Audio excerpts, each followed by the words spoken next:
this point, that becomes one of the things we're gonna use for a skin.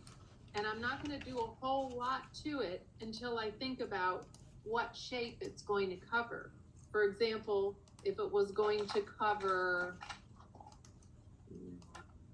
this shape, I can look at it and say, well, I need it to be almost twice as long and about 1, 2, 3 times as wide.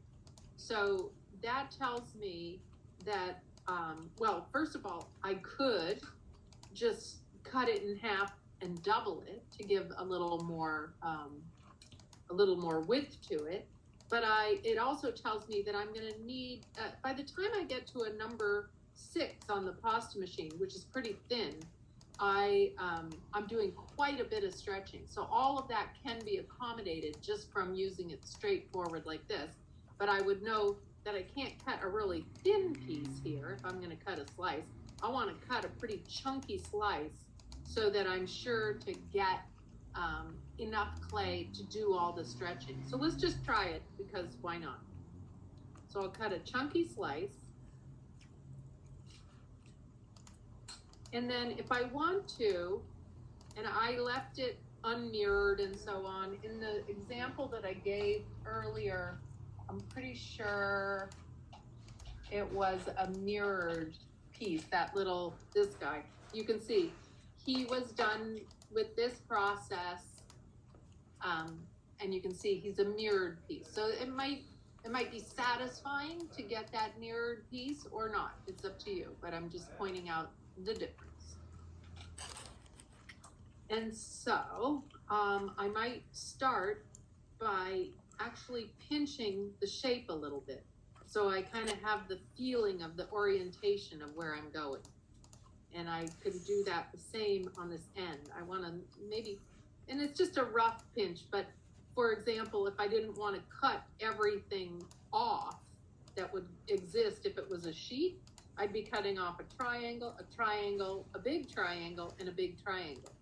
And in the interest of using it and potentially making the stripes kind of follow the form, as they do a little bit in this one, you can kind of see that they pinch in a little bit. It's not a lot, but they do pinch in a little bit, because that was just a row of stripes just like we did. So I'm starting by just giving it a general pinching to the form. So the width is happening here, and I don't need so much width at the top, right? And then I do like to use, well, my fingers usually, but I like the brayer with the handle. It's just, to me, it's just a lot more user-friendly.